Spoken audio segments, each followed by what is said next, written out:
तत्पर थे कि कैसे हमारे सैनिकों को अग्निवीर नाम देकर उनके भविष्य को अंधकार में धकेला जा रहा है। 4 साल की उनकी सेवा के बाद उनको रिटायर कर दिया जाएगा। उनका भविष्य की कोई चिंता नहीं की गई। जो एक सैनिक रिटायर होता है उसको जो सुविधाएं मिलती है, चाहे वो उसकी पेंशन की हो, चाहे वो उसकी चिकित्सा की हो, सुरेश कुमार जी ने पहले भी आपसे विस्तार से इस बारे में बात की है, उन सब से वंचित कर दिया गया उसको। पहले काफी दिनों तक डिबेट रही एक टूर ऑफ ड्यूटी के नाम पर, जैसे समूचे विश्व में टूर ऑफ ड्यूटी चलती है कि आम देश के नागरिक भी सेना को कुछ समय के लिए ज्वाइन करते हैं और उस सेना को भी शायद ये इंप्रेशन था कि इस टूर ऑफ ड्यूटी के संदर्भित विषय में बात होगी। अब उसके बाद आपको याद होगा, अपने स्मृति पटलों को चिन्हित कीजिए कि 2019 से 21 के बीच लगभग 97 अलग अलग प्रांतों में भर्तियां सैनिकों की निकाली गई। उनकी 90% तक प्रक्रिया पूरी कर ली गई। एक उसमें रिटन एग्जामिनेशन एक उनकी होती है, वो एक औपचारिकता बची थी जिसको बार बार समय दिया गया। कोविड के नाम पर भारत की सरकार अपने दायित्वों से पल्ला झाड़ती रही, जबकि प्रधानमंत्री कहते थे कि इस आपदा में अवसर को तलाशना चाहिए। याद कीजिए, किसानों के खिलाफ काले क्रूर कानून उसी दौरान लाए गए क्योंकि उनके धन्ना सेठों को उनको पोषित करना था। अनुकूल परिस्थिति होने के बावजूद मोदी सरकार देश की नहीं सिर्फ सत्ता के लोभ में डूबी रही। आप ऐसे सैकड़ों उदाहरण आपको मिलेंगे। विश्व का कोई ऐसा देश नहीं जिसने कोविड के क्राइसिस के बाद सेंसस नहीं कराए हों। विश्व का कोई ऐसा देश नहीं है जिसने इस कोविड के क्राइसिस के बाद जो हमारे हिंदुस्तान की पेंडिंग इकोनॉमिक सेंसस थी वो नहीं कराई हो। पूरे विश्व में ये प्रथा है कराने की, इससे हमारे छोटे और मझोले उद्योग के संदर्भित विषय पर हमको जानकारी मिलती है। हमारे किसान भाइयों के लिए एग्रीकल्चर सेंसस नहीं कराया है इन्होंने। तो इस देश के किसानों को, इस देश के नौजवानों को, इस देश की बेटियों को, इस देश के उद्योगों को, सबको प्रताड़ना झेलनी पड़ रही है। तो राहुल गांधी जी ने मानस बनाया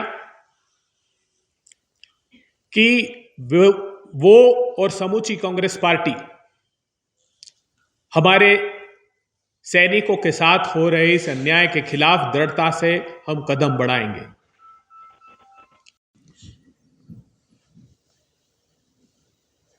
मां भारती के वीर सपूत जो भारत मां की अस्मिता, उसकी भूभागी अखंडता को सुरक्षित करने के लिए अपने सर्वस्व निछावर कर देते हैं,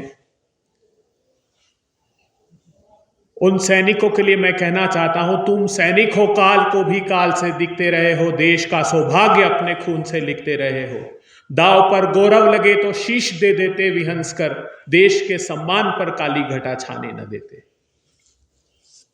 मां भारती के लिए अपना सर्वस्व न्यौछावर करने वाले वीर सपूतों के आज ये परिस्थितियां हैं कि वो भारतीय जनता पार्टी की सरकार, वो प्रधानमंत्री जो शर्मनाक तरीके से सैनिकों की शहादत के लिए वोट मांगते हैं, वो सैनिकों के हितों के को संरक्षित करने में, उनके हित पर सत्ता का आश्रय देने में ये सरकार बड़ी बेशर्मी से पीछे हट जाती है। आप याद कीजिए, जब अग्निपथ योजना भारतीय जनता पार्टी की केंद्र की सरकार लाई थी, तो उन्होंने ये कहा था कि एक लंबे समय से भारत की सरकार इस योजना के बारे में विचार कर रही थी और इसको हमने आज लागू किया है। उन्होंने 2-3 दशकों का हवाला दिया था, जबकि ये सरासर झूठ परोसा गया। इस देश के सैनिकों के साथ अन्याय की कहानी एक झूठ की पृष्ठभूमि के साथ लिखी गई। आप याद कीजिए आजाद भारत के पहले सीडीएस बिपिन रावत जी का एक इंटरव्यू जो उन्होंने आप ही पत्रकार साथियों को दिया था। उसमें उन्होंने इस बात का उल्लेख किया था कि वे चाहते हैं कि सैनिक और सेना के अधिकारी अपनी पूरी सेवा प्रदान करें। खासकर वो सैनिकों के लिए चिंतित थे। वो तो यह तक उन्होंने कहा था अपने इंटरव्यू में कि 15-17 साल की सेवा के बाद उन्हें रिटायर होना पड़ता है और फिर से वो कहीं अपनी नौकरी की तलाश करते हैं, अपने परिवार का भरण पोषण करने में सक्षम नहीं हो पाते। तो वो चाहते थे कि उन सैनिकों को और सेना के अधिकारियों को बाकायदा एक नोट भी सर्कुलेट किया था जो सोशल मीडिया पर काफ़ी उस समय वायरल हुआ था, जिसमें उन्होंने डिफेंस के ऑफिसर्स और सैनिकों की किस प्रकार आयु में उनकी रिटायरमेंट की एज को बढ़ाया जाए इस पर प्रकाश डाला था। फिर आइए, हमारे पूर्व थल सेना अध्यक्ष नरवणे साहब ने अपनी पुस्तक में लिखा कि समूची सेना इस बात से चौंक गई थी जिस प्रकार भारतीय जनता पार्टी की सरकार, दंभी और अहंकारी सरकार ने अग्निपथ योजना लेकर आई। अरुणाचल प्रदेश में भारतीय जनता पार्टी का सांसद तापिर गाओ सदन में चीख चीख कर कह रहा है कि चीन की सेना 40-40 किलोमीटर अंदर भारत की सीमा में घुसती है, हमारे नागरिकों को अपहरित करके ले जाती है, मगर मोदी सरकार कुछ नहीं कहती। 2017 में जब 71 डेज का स्टैंड ऑफ चीन के साथ हुआ था, तब देश को बताया कि डिसएंगेजमेंट हो गया। मगर सच्चाई यह है कि 5 मार्च 2018 को तत्कालीन रक्षा मंत्री निर्मला सीतारमण ने राज्यसभा में यह बताया कि उसी स्थान पर चीन ने परमानेंट मिलिट्री इंफ्रास्ट्रक्चर बना लिया है। तो चीन ने न सिर्फ व्यापार की हदें पार की है, उसने भारत की सरहदें भी पार कर ली है। $110 बिलियन का इंपोर्ट करके हमारा न सिर्फ एमएसएमई तबाह हुआ है, हिंदुस्तान की भूभागी अखंडता और अस्मिता को भी चुनौती मिली है। और दुर्भाग्य उससे बड़ा यह है कि देश के प्रधानमंत्री जी कहते हैं कि ना वहां कोई आया है ना वहां कोई घुसा है। आज हिंदुस्तान में बेरोजगारी का हाल अपने भयावह स्तर पर पहुंच गया है। Centre for monitoring Indian economy की रिपोर्ट बताती है कि 44% तक अनएम्प्लॉयमेंट रेट उन युवाओं में 20 से 24 साल के नौजवानों में हो गया है। हमारा labour force participation rate ratio जो था वो कांग्रेस पार्टी की सरकार थी तब तक 52 था, वो गिरकर 39% तक हो गया है। हिंदुस्तान के नौजवान और जवानों का भविष्य अंधकार में डाल दिया है। आखिरी बात मैं कहना चाहता हूं कि नौजवान जवान ही नहीं, आपने देखा कि हमारी ओलंपियन बेटियां किस प्रकार सड़कों पर प्रताड़ित की गई। हमारे किसानों की राह में कील और कांटे बिछाए 1 साल तक वो सड़कों पर पड़े रहे। किसानों की आमदनी 27 रुपए प्रतिदिन रह गई और भारतीय जनता पार्टी का धन्ना सेठ 1600 करोड़ रुपए रोज कमा रहा है। तो न सिर्फ देश की सेना के साथ, देश के नौजवान युवाओं के साथ, बेटियों के साथ, किसान के साथ, दलित और पिछड़े वर्ग के साथ हर वर्ग को प्रताड़ित किया जा रहा है।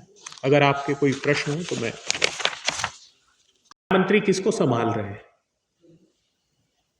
आकंठ भीषणतम भ्रष्टाचार में डूबे हुए लोग जिन पर वो आरोप लगाते थे उनको संभाल रहे हैं। प्रधानमंत्री ने सबसे पहले किसको संभाला?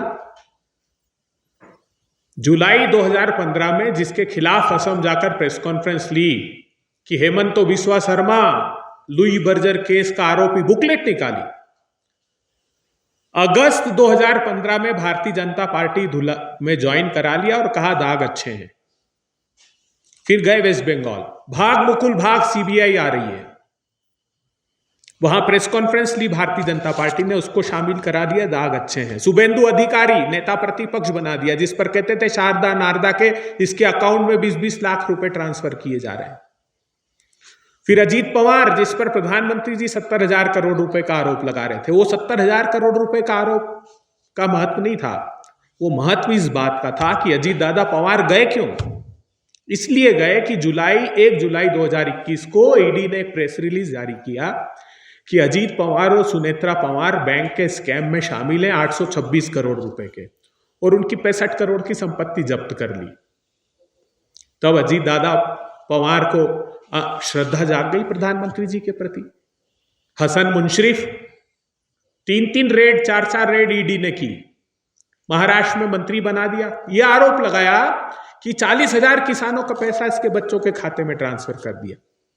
अदिति तटकरे, अजीत पवार के साथ जो उनके पिताजी थे उस पर गंभीर आरोप लगाते थे, उनकी बिटिया को मंत्री बना दिया। प्रफुल्ल पटेल, दाऊद इब्राहिम का दायां हाथ, इकबाल मिर्ची का साथी, 4 फ्लोर उसकी जब्त किए बॉम्बे में। ऐसे ही नहीं आए प्रफुल्ल पटेल। भावना गवली, 5 ईडी के नोटिस, उसने कहा कि मैं ईडी के पास नहीं जाऊंगी, भाजपा में शामिल हो जाऊंगी। भाजपा चली गई, ईडी के नोटिस बंद हो गए। प्रताप सरनाईक, ईडी का ट्वीट देखिएगा कि कितनी संपत्ति उसकी जब्त की,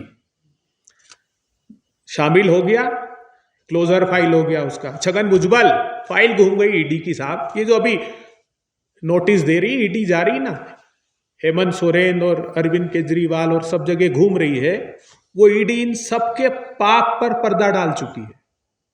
तो ये प्रधानमंत्री जी ने सारे, ये नीतीश कुमार, हमने तो कहा नहीं था, उन्होंने कहा रद्दी माल हो गया नीतीश बाबू। सम्राट चौधरी भारतीय जनता पार्टी के प्रदेश अध्यक्ष ने कहा, तो रद्दी माल रद्दी की टोकरी में चला गया। देखिए, ये सत्ता के अतिथि कलाकार लोग हैं, इनको देश से कोई लेना देना नहीं है। भारतीय जनता पार्टी को देश से कोई सरोकार नहीं है। वो सत्ता की भूख मिटाने के लिए इस प्रकार के प्रजातंत्र का दमन करेंगे, कुचलेंगे। तो राहुल गांधी जी दृढ़ता से लड़ रहे हैं, और वो हम न्याय मिलने तक ये लड़ाई जारी रखेंगे। तो लंबी फहरिस्त है। अब मैं 2 घंटे तक वो लिस्ट सुना सकता हूं जो आकंठ पाप में डूबे हुए लोगों को इन्होंने शामिल किया है।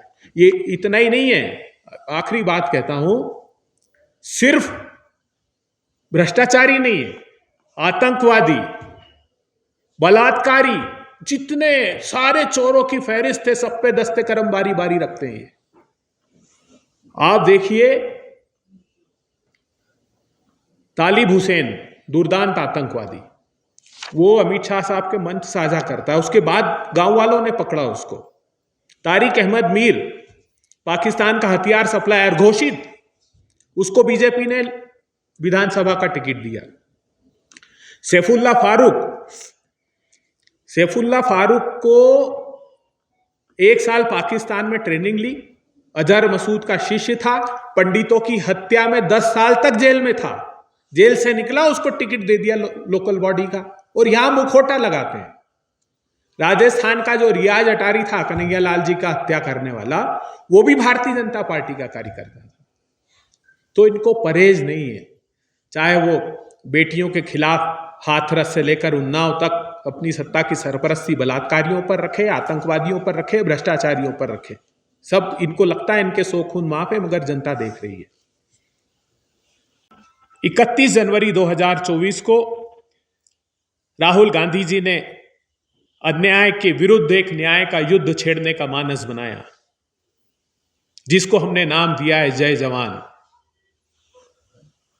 हम एक जय जवान आंदोलन समूचे देश में हम प्रारंभ कर चुके हैं। 3 चरणों में ये आयोजन हम समूचे देश में कर रहे हैं। पहला जनसंपर्क अभियान होगा, जो 1 फरवरी से हमने प्रारंभ किया है, 28 फरवरी तक चलेगा, और 30 लाख परिवारों तक, प्रत्येक परिवार तक हम पहुंचेंगे। दूसरे चरण में हमारा सत्याग्रह होगा, जो 5 से 10 मार्च तक चलेगा, जिसमें सभी देश के प्रखंडों में, शहरों में हम धरना देंगे, प्रदर्शन करेंगे। और तीसरा चरण हमारा 50 किलोमीटर की पदयात्रा होगी, जो 17 से 20 मार्च तक, जिसको हम आयोजित करेंगे। इसके साथ साथ यात्रा संयोग समिति और हमने एक न्याय योद्धा भी इसमें हमने तैयार किए हैं, और आम लोगों को इस आयोजन से जोड़ने के लिए हमने एक नंबर भी, टेलीफोन नंबर भी दिया है, 9999812024। इस पर मिस्ड कॉल देकर लोग इससे जुड़ सकते हैं। एक हमारी वेबसाइट है www.jaijawan.in, इसके माध्यम से भी लोग इसमें अपना एफिलिएशन कर सकते हैं। साथियों, हमने विस्तार से अपने जो प्रेस रिलीज आपको देंगे उसमें इसका उल्लेख किया है कि आयोजन को हम कैसे राष्ट्रव्यापी स्तर पर आकार देंगे। सवाल ये है कि आजाद भारत के इतिहास में पहली बार ऐसा हुआ कि भारत की भूभागीय अखंडता और अस्मिता को चीन ने चुनौती दी। चीन भारत की सीमा में 1200 स्क्वायर किलोमीटर के क्षेत्र पर लगभग कब्जा करके बैठा है।